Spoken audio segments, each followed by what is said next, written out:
Hello and welcome. Thank you so much for joining me on my program. I appreciate you wherever you are connecting from. If you are joining me from any part of the world, I thank you very much for your contributions on this channel. Please kindly subscribe if you have not subscribed, and also click the notification bell so that you'll be notified each time I upload a video. You will be among the first to receive it. In this channel, I bring information to your doorstep. I bring news from all channels, from every angle. Things that have to do about the world, things that have to do about Africa, more especially Nigeria. I bring it to your doorstep, some information that you ignore, some information that you cannot be able to come across. I look for them, I bring it to your doorstep for you to see. Every video you see on this channel is for educational purpose, to keep you up and get you aware of what is happening in the contraction called Nigeria, more especially. I bring the information to your doorstep. They are not lies. Most of the videos you're going to watch here are videos that are coming from the conventional media, and some of us sometimes are lazy to get into it. Some of us sometimes are too busy to be able to lay our hand on this. That is why I bring the videos to your doorstep. Watch from beginning to the end. Remember, these videos are for educational purposes, so that you can be educated and know what is going on. Let us watch together. At the end, you can go to the comment section and put down your comment. Give your opinion. Say it the way you feel it. Nobody's going to come against you. It's a free world, and this is the social media where people say it and set the record straight exactly the way it is without being controlled. Do that on the comment section. Let us watch the video together as it comes. Thank you. Matter on this hand, which is the appropriateness of otherwise the campaign rhetoric, we are now being joined by Professor Chris Nwokobia, who is a member of the Obi Dati Presidential Campaign Council. Nwokobia is also the convener of the Country First movement. Great to have you here, sir. It's my pleasure to be on with you today. Yes, good morning. All right, let's kick off with this question. Firstly, when we look at the term civility in political engagement, what exactly are we talking about here? Because many people expect that political season should be full of debates and sometimes even rancor. What's your opinion on that? I think it simply connotes or demands that those who are involved in the political contestation must be civil, must deal with issues with decorum, mutual respect, and candor. I think it's simple. Nigerians are looking for a new republic, a new tendency in leadership, and at the core of the demands of the Electoral Act is for civility, is for candor, is for proper comportment and behavior. It's to remove from hate speech, ethno-religious sentiments and tendencies, and deal with the issues rather than insulting the persons that you're against in the electoral process. All right, Chris, thanks. We can see now that, again, the candidate, the presidential candidate of your party, Mr. Peter Obi, has shown concern by what he the reprimand that he has given to the governorship candidate of the party in Benue State, and by extension, to other members, to all his supporters, to moderate what they say to other people. A lot of people think, Chris, that part of what informed that could also be the manner in which obedience, have descended on the governor of Anambra State, Professor Charles Soludo, over what he said about how the investments that Peter Obi left is performing. But then people are like, yes, it's good for Mr. Obi to ask his supporters to moderate their views. But then he doesn't seem to care about how he's been pummeled by the opposition. And one case, at hand will be obedient followers of yours will not accept that result if Bola Ahmed Tinubu or Atiku, for example, is declared the winner, because they would think that the vote or the ballot has been stolen or victory has been stolen. Will that be the position of the obedience in February next year? In attempting that question, I would take from my senior frater and may God bless his soul, Chief Obafemi Awolowo, the sage, who said that regarding elections, when you see the figures, you know. Regarding elections, when you see the monstrous support of a candidate, you will understand what naturally should be. And he was making a reference regarding what happened at some point between Bola Ige and Olunloyo. I think I'm correct. Now, let me say with all sense of seriousness that we've had about 6-7 polls. All others came out with profound prognosis about the possible victory, which of course is almost clearly before every Nigerian that is going to happen, of Peter Gregory. Only one came with a caveat. That's the Fitch one that you talked about. And so for me, I wouldn't look at the caveat. The period is still a long way off. And the fierceness of the obedience, and I want to define it clearly, Steve, the fierceness of the obedience goes to fundamental issues of nationhood. As you and I talk, the question is, why would Nigerians vote a party that has given us, that gave us 80 promises in 2014, 2015, and did not fulfill any? Go look at the manifesto.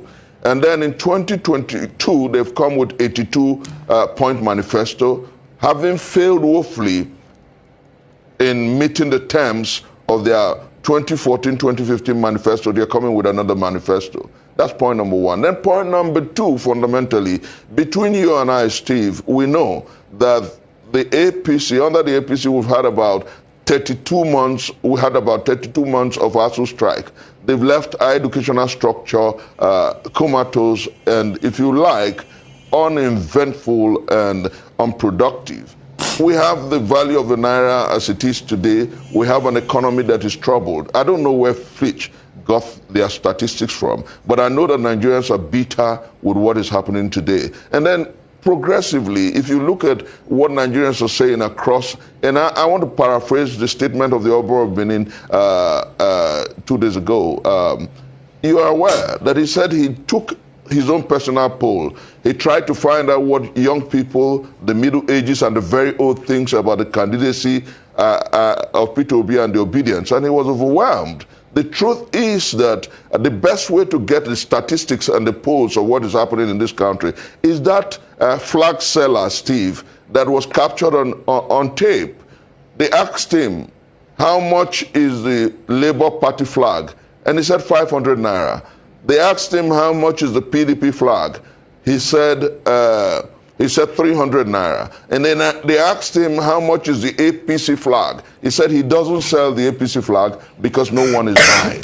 And you take it to the other issues fundamentally, and you understand that between, like I said, between the Leviathan and the Behemoth, we've had 23 years of failure. Nigerians are asking for a new tendency. That is the fierceness of the obedience, not unruliness. We're not, look at the marches that you've seen across this country. They were absolutely peaceful. Steve, the only people who have been attacked across this country have been obedience.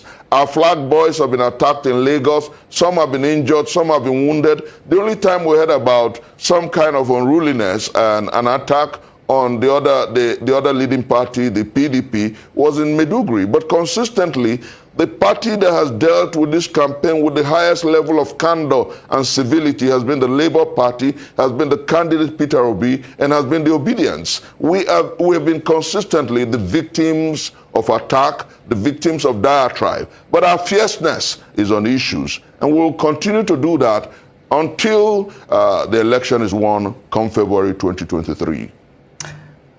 Earlier, you touched on spokespersons of political parties attacking presidential candidates of opposing parties. You cited the example of Dino Melaye and Reno Mokri, who have continued to criticize Peter Obi on social media. I wanted you to address, how much effect this has on the political process as a whole and the candidates they represent.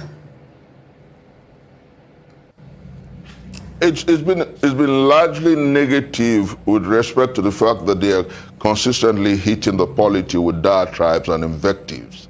But you know what? What is interesting is that the more they throw diatribes and invectives at the obedience, the more determined, the fiercer we become, because we're dealing fundamentally with the issues. And we're telling Nigerians that the need and the time for a new republic, a new day, a new tendency in governance is now. We're consistently telling Nigerians that we want to take back our country for good. So what it does is the more they throw darts at us, the more focused, the more determined we are to take back our country. So likely their diatribes, their stones and their invectives have become a fillip of sorts to us who believe that Nigeria belongs to Nigerians and the time for a new republic is now.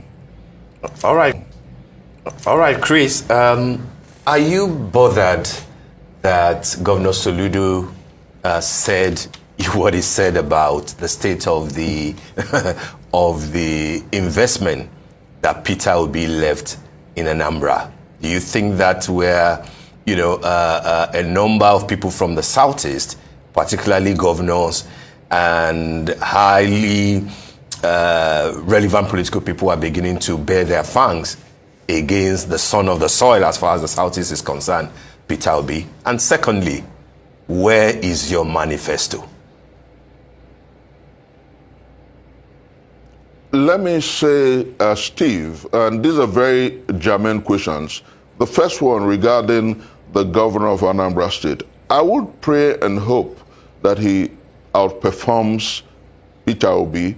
I would pray and hope that he outperforms Obiano, because consistently he's taking, remember he wanted to succeed Peter Obi as the governor of Anambra State, and somehow it didn't work.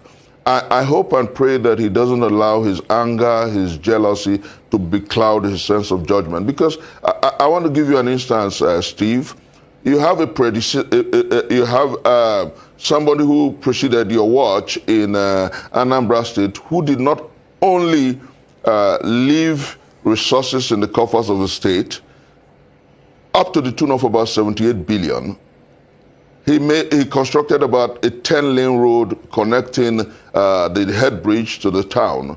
He opened the cities. Don't forget that one of the ministers of the present government did allude to the fact that Peter Obi was a success, and that in his second term, he made infrastructure a major issue. Now, when Soludo used the word that Peter Obi's investments were practically next to nothing, Darius Ishaku, I think he's the governor of Taraba State, came out to say that when he confronted Obiano regarding the airport in Anambra State, Obiano clearly told him that he built that airport with the monies Peter Obi saved for the state. And then don't forget that whilst Peter Obi was the governor of Anambra State, the educational graph had Anambra State at number 26. In 3 years, it was number 1. Don't also forget, because I'm coming to the core of that question, don't also forget that he wasn't owing a salary, a pension, or any kind of emolument when he left power. Don't also forget that he did not put the state in debt. He did not borrow any money. Don't also forget that the schools were doing well because he equipped the schools. Don't also forget, very importantly, that the then Inspector General of Police, MD Abubakar, said clearly that for 5 out of 8 years of Obi's watch over Anambra State, Anambra was the safest state in Nigeria. So I don't understand where the kindergarten jealousy, I don't understand where that pain and anger that Soludo has continued to throw up in the public space came from. But I think it's unbefitting of a governor from the southeast. I think he should busy himself with making Anambra State better than he met it.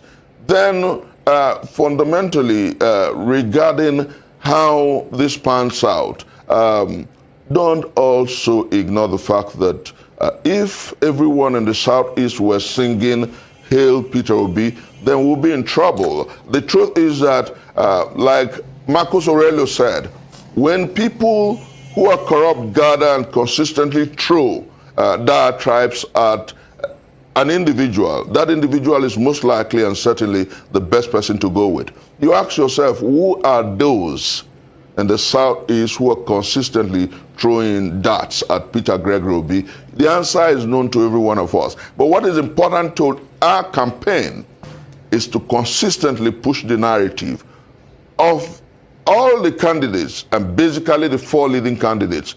One man comes to the party with the best credentials in terms of leadership. One man comes to the party with credibility, with competency and capacity. And I say this without equivocation. Chris, are you aware? Chris, we're about leaving. Almost all the governors. Chris, we've almost run out of time. Please, Steve. Steve, please let me. Yeah, please let me drop this. It's very important that of all the governors who served with Peter Gregory Obi, they all signed retirement disengagement emoluments to themselves, pensions and all kinds of things to themselves. Peter Gregory Obi is the only governor who is not drawing any emolument from Anambra State, because he said he went to serve his people and is out of service and he has his life to live. I think that the time has come for us to think about competency, capacity, sympathy, love, and empathy for our people. And the candidate who truly means well, who truly loves our people. Just that we can't find your manifesto. We can't find your manifesto, Chris, but that's understandable. We've run out of time. The manifesto is everywhere. It's everywhere.